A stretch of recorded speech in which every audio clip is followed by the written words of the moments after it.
In March of 1973, the Igara, a cargo ship carrying more than 100,000 tons of iron ore, hit an uncharted reef in the South China Sea. The ship had been headed to Japan, but seeing that the hull's damage was severe, the captain charted a new course for the Singapore docks where he hoped the ship could be repaired. It was a noble but ultimately doomed effort. As water gushed into the ship's forward holds, her bow began nosing downward, eventually digging deep into the ocean floor while the stern rose skyward. The crew sent out distress messages and lowered themselves into lifeboats. At first light, salvage experts assessed the situation. The weather was good, but with the onset of monsoon season, everyone worried that even a modest storm might sink the Igara. There weren't any easy salvage solutions. My dad, an engineer with expertise in unusual ship salvage jobs, got the call to come up with a clever solution that would save the imperiled ship.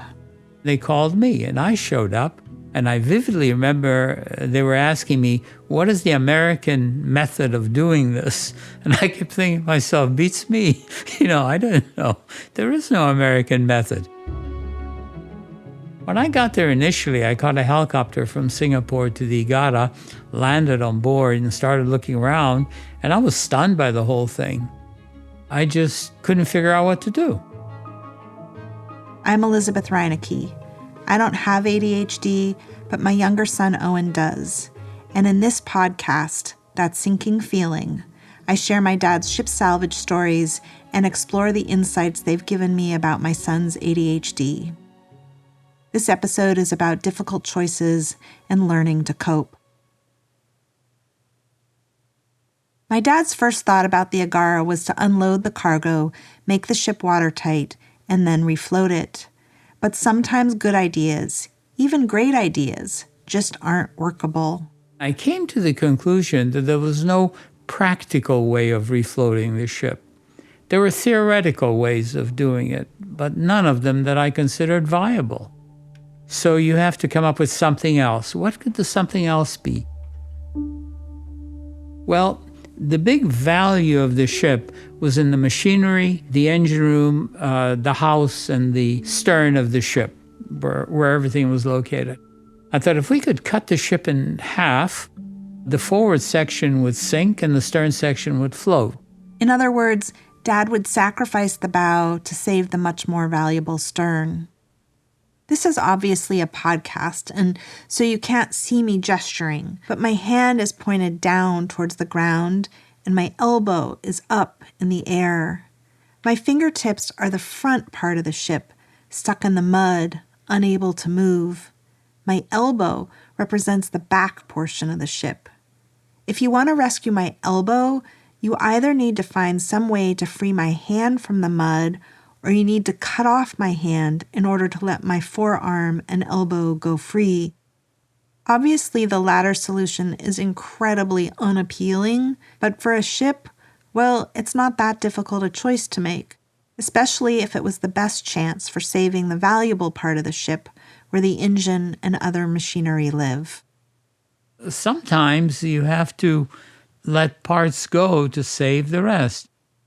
My son is not a sunken ship, not even a partially sunken ship, but 3/4 of the way through his junior year, when it seemed like Owen was doomed to flunk out of high school, I put on my best dad thinking cap.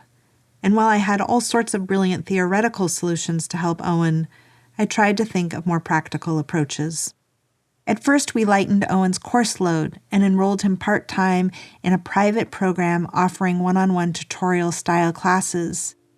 That sort of worked, but it was kind of like rearranging the deck chairs on the Titanic. It changed things up, but it wasn't enough. Which is how Owen transferred to a very small private school with just 6 weeks left of his junior year. A place touting its well-thought-out ability to help kids with ADHD. A place that I thought might magically offer him a supportive and understanding environment. A place whose innovative teaching methods I hoped would help him round that proverbial corner. But as Owen will tell you, you take yourself with you wherever you go. And somehow, that seems doubly true with ADHD. Everything I do is essentially affected by my ADHD. My brain is just always moving, always thinking. So I'll be playing a game that should be fun for me, and I'll just be in my own head the entire time thinking about troubles I caused or things I've done in the past or things I have to do in the future.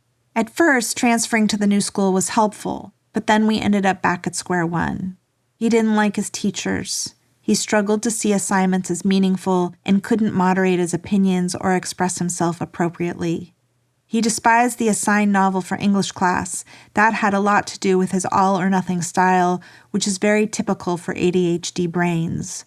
And for Owen, if he didn't like a book, there was no middle ground.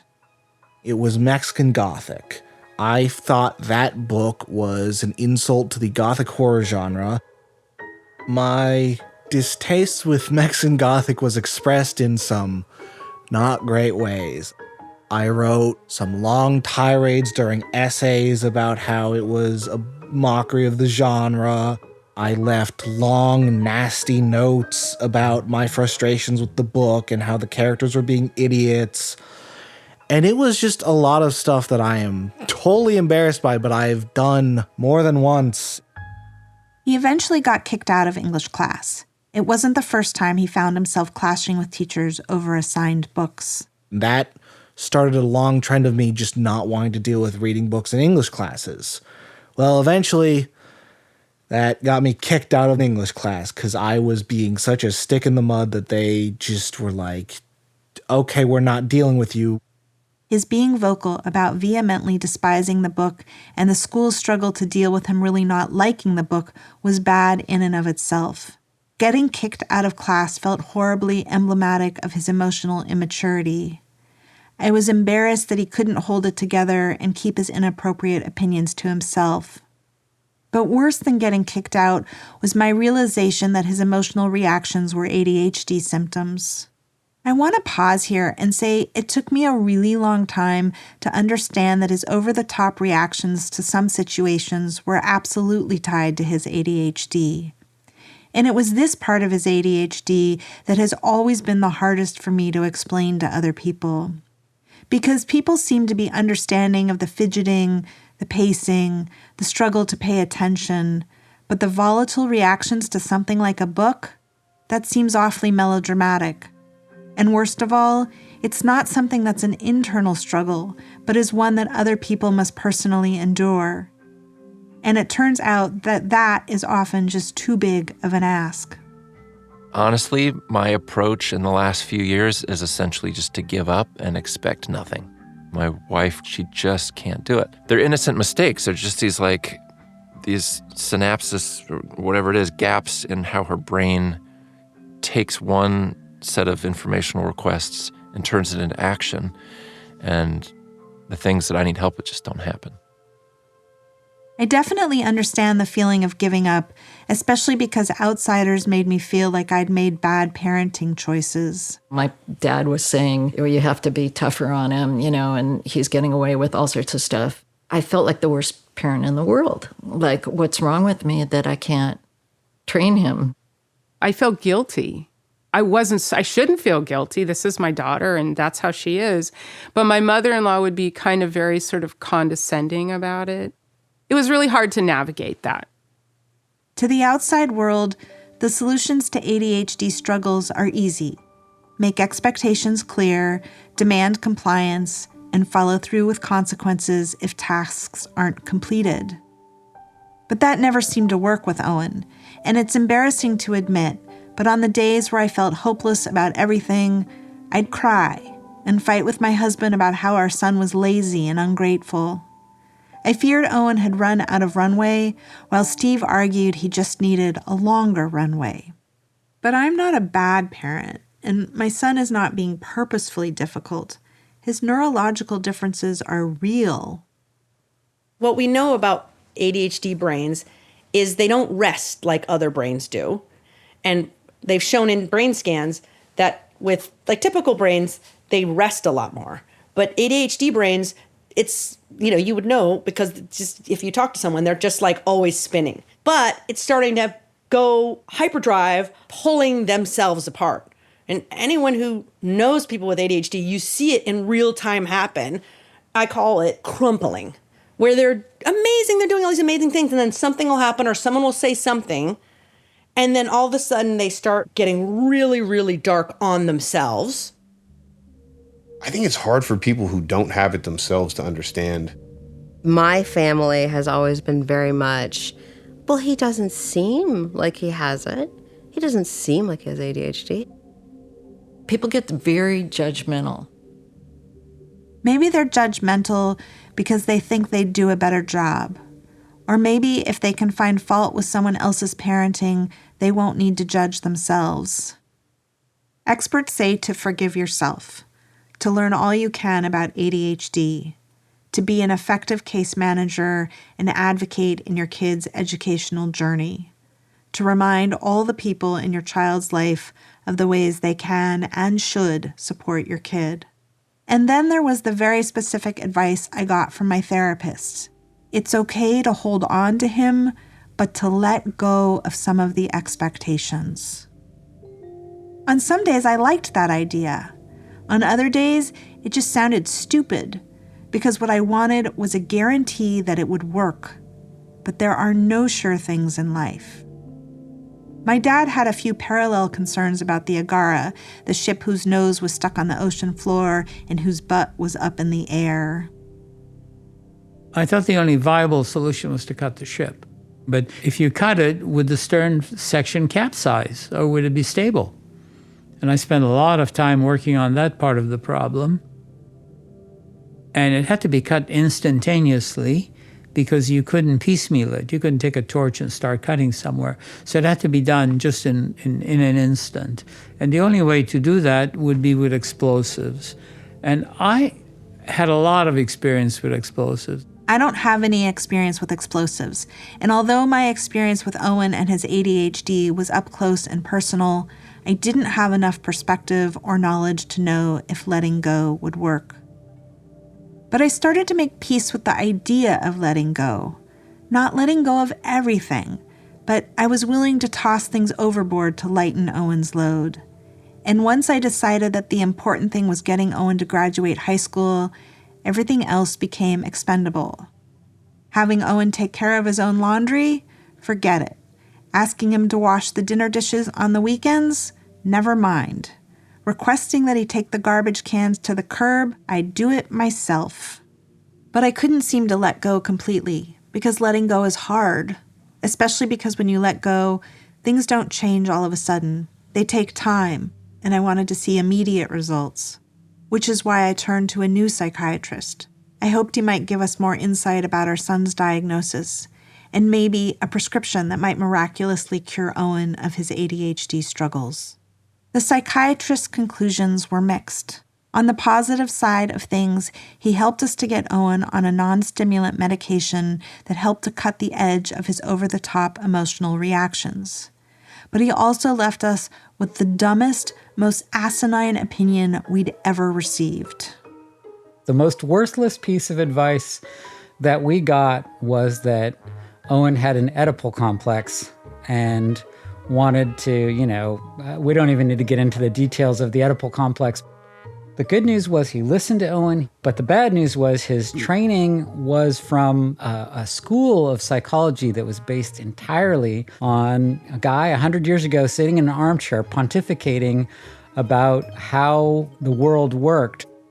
It was laughably absurd, but perhaps not all that unusual, because the more people we spoke with, the more we found that lots of parents have this feeling that the experts just don't get it. The first behaviorist we ever saw was pretty useless. She actually suggested putting a lock on the outside of his door, and when he was really out of line, to actually lock him in his room. Some advice, like the kind that tells you to lock your kid in his room, can be damaging. Damaging to the parent-kid relationship, a kid's sense of self-worth, and to the parents left wondering whether the experts actually know what they're talking about. But not all advice is bad, and sometimes the best advice isn't prescriptive, but it is instead a reminder to keep your eyes on the prize, to focus on being supportive of your kid in their most difficult moments. We did a positive parenting class. And one of the things my husband and I used to talk about was like, when you're kind of in a tense situation, it's back and forth with your kid, drop the rope. Just let go. Like if your kid doesn't want to take a shower, okay, don't. Just drop it. Because if it's becoming too intense, you're making that situation worse. I love that advice, but there's a lot of advice out in the world. A lot of it's contradictory. The neurodivergent social media town square is chock full of ideas. Do an Instagram search for ADHD, and you'll find everything from self-described coaches producing videos about the neurodivergent dating life to professional therapists offering 12 tips on how to establish structure and stick with it. I think it's interesting when I look on Instagram, my feed is filled with people who are saying they're neurodivergent in some way. Like, it seems like this next generation is talking about it a lot. There's a lot of useless stuff out there, I think, when it comes to ADHD, when it comes to like resources and advice, especially now that there's a culture of ADHD influencers and people who want to speak on it without necessarily having the proper tools. One of the tools that parents are encouraged to use to solicit positive behavior in kids with ADHD is a sticker chart. So sticker charts are like you're giving the kids something to work towards. Some positive, like when you get the 10 stickers, you get an ice cream cone. But you have to keep track of all the times that they do that. But behavior charts don't work for kids with ADHD because the rewards are too abstract. It just doesn't give them the same motivations it gives more neurotypical kid. The sticker chart, the setting the firm limits. So it's always a sticker chart. With his ADHD, that's interesting to him for about 3 seconds. Trying to maintain and keep her on target and then remember to deal with the chore chart never worked for us. I couldn't stick with it. F the sticker charts. Sticker charts. All of the strategies that we have looked at, we talked to many people, we've looked on the internet, read books, the whole 9 yards. Pretty much anything you can think of, we've thought about in terms of how to approach Owen. All of the strategies that you're told about, though, require someone to have an open mind. Owen doesn't want to make lists. He doesn't want to use an organizer. On the topic of calendars and to-do lists, they are terrible and shouldn't exist. People think that a to-do list is a plan, and it's absolutely not. It's like a nag. I call it a whip. No one ever gave my dad a to-do list for salvaging ships. He was brought onto jobs to invent the to-do list. I never worked on small things, and there's a good reason for that. First of all, if a salvage job is simple and small, nobody needs you. Why do they need you? For what? I worked for the biggest salvage companies in the world, and if they have simple things, they would never call me. Why should they? For what? So the only things I got were things that were really difficult, and that became a challenge. I don't remember the Igara because I was just 3 years old, but I know that it turned out to be one of my dad's most memorable jobs. In part, that's because of the complexity of the project and because it was a risky undertaking. I believe we put about 640 explosive shape charges, and they were all custom fabricated. And the great fear I had was when the system was fired to explode, that something would be disturbed and the whole system wouldn't fire. And if that happened, then the stern section would have sunk. Dad worried about whether or not the solution he'd dreamed up for the Igara would work. I worried whether the changes I was making at home were helping Owen. I decided I needed to change up a few more things. I started with the way I responded to his angry, middle-of-the-school day, paragraph-long texts. Instead of telling him to stop with the attitude, to get back to work, to grow up, I sent smile emojis and told him I loved him. I'm not alone in this approach, but it takes its toll on parents. It's very, very traumatic to be screamed at like that every day. I really like what this woman who I've just learned about says. She says, just look at it as a disability. The yelling at me is not personal because once he has blown off that steam, he's much better. Somebody who needs love the most might show it in the most unlovable ways. Just think that that is the essence of it. And that's when you're parenting a child like that, you have to keep reminding yourself that they're not out to get you. When Owen was in his deepest and most challenging spaces was when I needed to support him the most. I had to be the adult. A month after Dad arrived at the Igara, the salvage team began their preparatory work. While divers cut pipes and bulkheads to create a clear line where they wanted to cut her roughly in half, pumps expelled water from the ship. And then a special 5-man team began assembling and installing explosive charges. Starting on the ship's deck, the team strung one explosive device for each section of steel, circling the ship in nearly 1,800 feet of shaped charges. The ship went aground in March. The scheduled blast began at the crack of dawn one June morning. With 9 salvage ships and barges on site, orders came to turn off all radios, transmitters, receivers, and radar.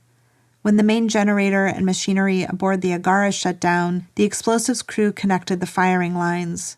When all the electric detonators fired, a fountain of seawater burst into the air. More than a few observers gasped as the stern appeared to sink, but then, as if a miracle, popped up out of the sea while the bow quietly settled down onto the seafloor below. I've never blown up anything, and I've definitely never cut a ship in half. But with Owen, I learned to let go of the less important stuff in order to get him to focus on school. And he did.